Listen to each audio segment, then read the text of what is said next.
Usually when we talk about modern life, there's this really heavy unspoken expectation of just like constant optimization. Hmm. We essentially treat ourselves like Oh, machines. totally. It's completely relentless. Right, like you wake up, you check your sleep metrics, you try to optimize your morning routine, listen to some productivity hack on your commute. And society just points the finger and says, keep upgrading.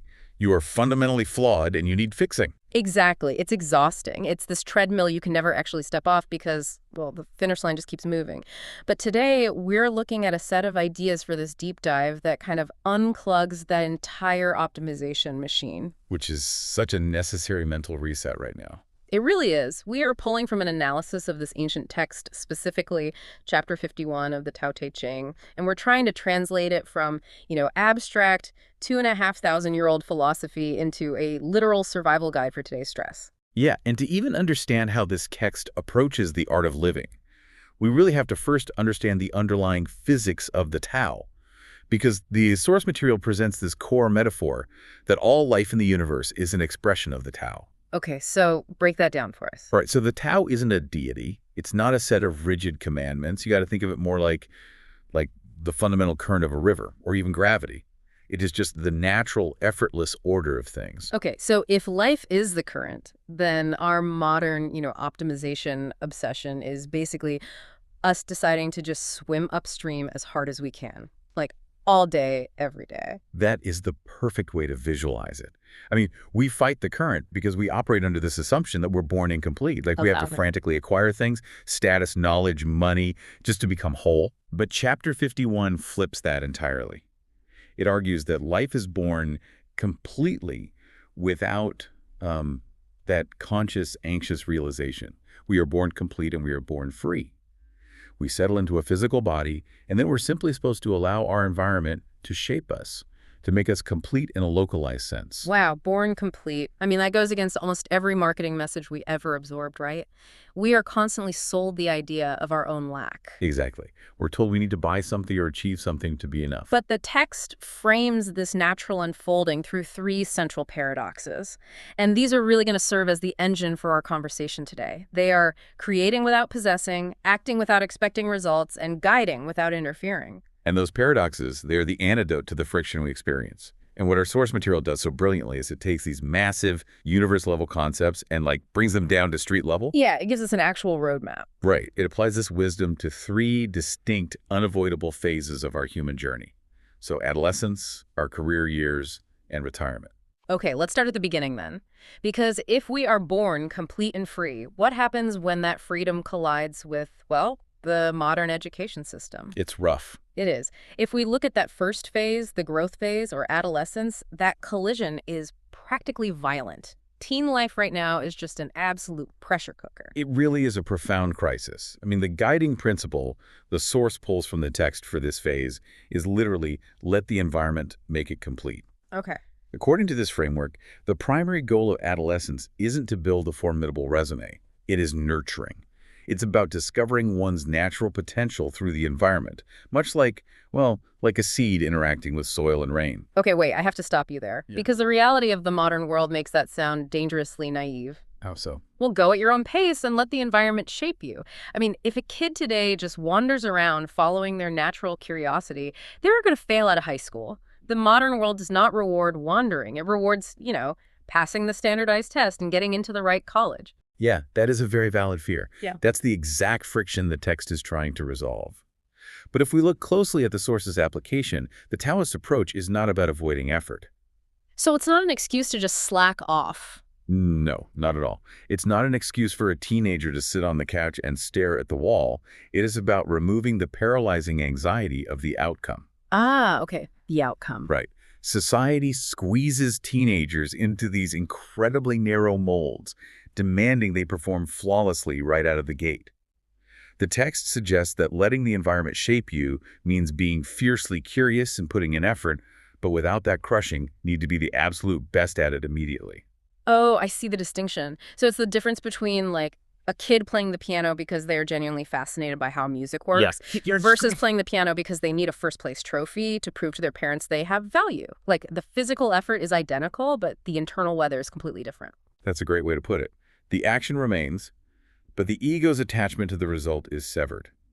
And our source zeroes in on a very specific modern crisis regarding this, which is social media. Oh, right. The ultimate outcome machine. Exactly.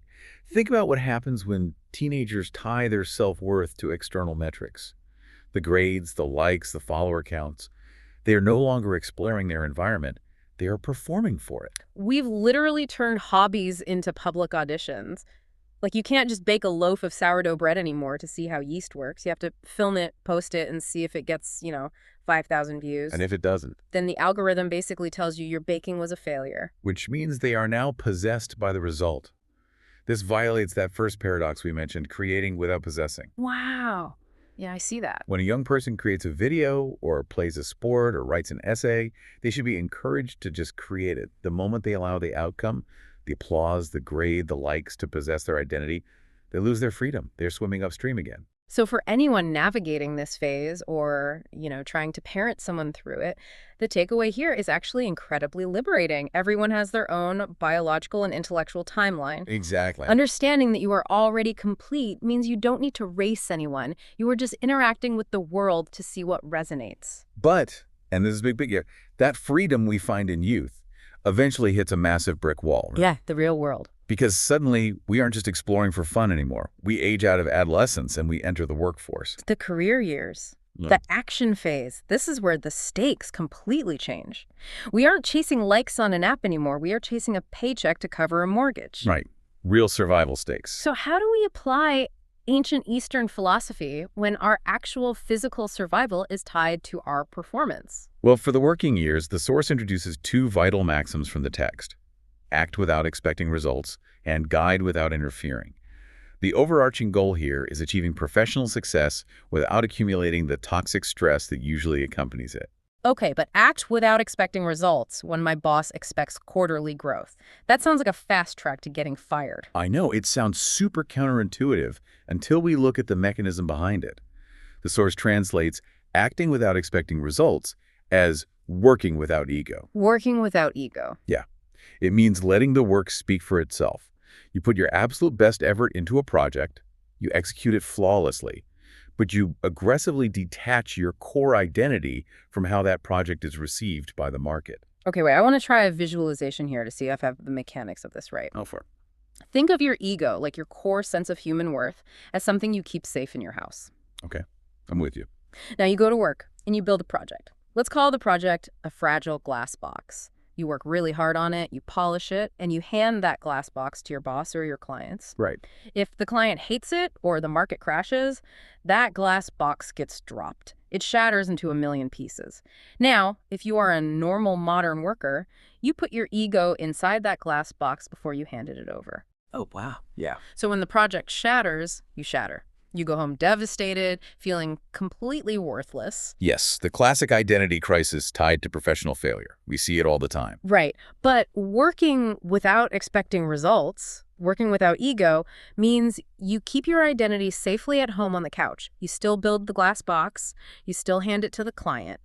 But if they drop it, The project breaks, but you don't. exactly, you just grab a broom, sweep up the glass, and figure out how to build a better box tomorrow. That is a phenomenal way to conceptualize it. Mm. You remove the fragility from the equation, because when your identity isn't held hostage by the outcome, you actually become a wildly more effective worker. You're not operating out of fear anymore. Exactly. You take smarter risks, you speak up in meetings, and you don't just collapse under criticism.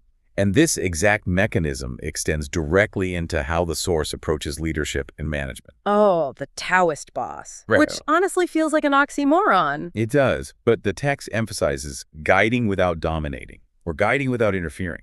Which brings us to the ultimate corporate villain, the micromanager. Right. The boss who just needs to control every tiny detail, who CCs themselves on every single email, and demands daily status updates on things that really don't matter. And if we apply your glass box analogy, why do bosses micromanage? Oh. Because their identity is in the box. Precisely. Their ego is completely enmeshed with their team's output. They're terrified of shattering, so they put a stranglehold on the people working under them. That makes so much sense. But the source explains that true leadership, at least in this philosophical framework, is about creating a safe psychological environment. It's about providing the resources, setting the destination, and then radically stepping back so the team can figure out how to navigate the terrain. It connects right back to the adolescence phase, letting the environment make them complete. As a leader, you are just providing the environment. You guide the direction of the river, but you don't jump in and try to manually push the water along. The water metaphor in the source material is so vivid for this phase. It talks about work-life flow. We treat our careers like they are the entire ocean, but the text reminds us that work is just one tributary in the larger stream of your life. Water is arguably the most powerful force on Earth, right? It carves the Grand Canyon. Yeah. But it doesn't do it by rigidly forcing its way through solid rock all at once. It yields. It finds the natural path of least resistance over time. And the source is really adamant about this. You should never force things at work to the point where it destroys your physical health or your relationships.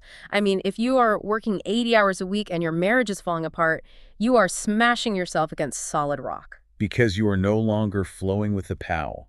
You are forcing your ego against the natural current, and the heat generated by that friction is what we call burnout. Burnout. Yeah. Burnout isn't just being tired.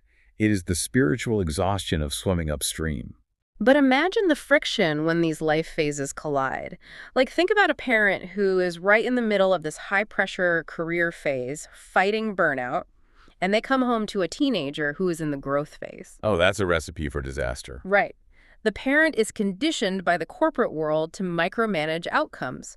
So they walk in the front door and start micromanaging their kids' college applications. And that is where the deepest suffering happens. We take the anxiety of our career phase and we project it onto the adolescence phase of our children. We don't let them explore. No, we refuse to let their environment shape them because we want to architect their environment perfectly. We want to guarantee the outcome. Which violates the paradox again. We are trying to possess their creation. Exactly. And if you don't learn how to release that grip during your career years, you are going to face a massive existential crisis when you hit the final phase of the roadmap. Which brings us to retirement, the returning phase. Eventually, the river reaches the ocean. The active building just stops. But stepping back gracefully is incredibly difficult. Oh, absolutely. I know so many people who retire, and within 6 months, they are deeply depressed. They lose their identity because, well, they left it in that glass box at the office. It is a profound psychological transition. The principle the source reveals for the retirement years is focused on two directives: create without possessing and return to the POW. The ultimate goal for the final decades of life is radical letting go. Radical letting go. Yes, it's about living elegantly, free from the obligations of ego. The application of this, particularly regarding family, requires an immense amount of discipline. The text talks about applying the Tao's mercy to your role as parents and grandparents. Right. And the source explains that applying this mercy means unconditionally loving your adult children and grandchildren, wishing the absolute best for them, but completely surrendering the desire to dictate their lives. Surrendering control. Completely. You have to accept their choices, even when you fundamentally disagree with them. Why? Because the Tao makes all life free. They're on their own journey. Okay, we really need to linger on the gritty realism of this. Because philosophical discipline is one thing, but biological reality is another. Oh, for sure. You spend 20 or 30 years keeping your kids alive. Your brain is hardwired with oxytocin and evolutionary instincts to protect them from danger. Now they are adults, and you are watching them make what you know is a massive mistake. Like a terrible financial decision. Exactly. Maybe marrying the wrong person or blowing their savings on a terrible business idea. It genuinely hurts to watch them fail. It is agonizing. I mean, you are fighting millions of years of evolutionary biology that tells you to intervene and save them. And the source deeply understands this resistance. It doesn't tell you to just, stop caring. The solution it offers is a redirection of that intense protective energy. Okay, so how do you redirect the instinct to save someone from themselves? By transforming it into pure giving. You don't hoard your hard-earned wisdom, but you also don't weaponize it. You offer it without strings. Without strings. Yeah. The text suggests sharing your experiences or doing social good in your broader community, but, and this is the critical catch, doing it without wanting anything in return. No strings attached whatsoever. None. No fame, no titles on a charity board, no effusive praise from your kids, and zero expectation that anyone will actually follow your advice. That is so hard to do. It is, because think about the psychology of why we usually help people. Often, it's not actually for them. It's for us. It's to validate our own ego, to prove that we are wise and necessary. Like, look at how helpful I am. You would be lost without me. It's a really subtle form of control. Precisely. True fulfillment in the returning phase comes from unattached giving. You create the advice, you offer the financial help, you cook the meal, but you do not possess the outcome. If your child ignores your advice and fails, you are still there to love them without the "I told you so." Wow. Create without possessing. It weaves through every single stage of life. And this ultimate detachment is what the text views as the final destination, right? Returning to the Tao. Finding inner peace over matter. Right. Returning to the Tao requires returning to simplicity. And the source outlines exactly what that requires practically. It demands a physical and mental shedding. During our career years, we accumulate armor. The big house, the cars, the prestigious job title, the massive network. All the heavy stuff. Exactly.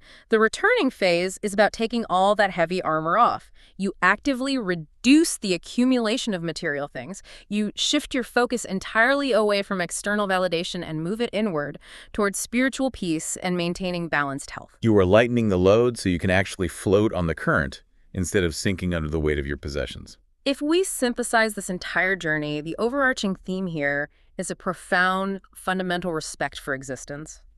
By viewing all life, yours, your teenagers, your micromanaging bosses, your stubborn adult children's, as an expression of the Tao, you stop trying to wrestle the universe into submission. Exactly.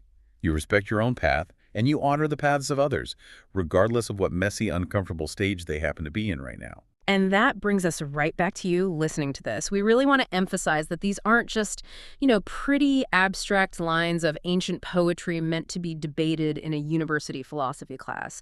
These are highly practical, immediate tools. They are the ultimate blueprint for sanity in a world that basically thrives on making you anxious. Exactly.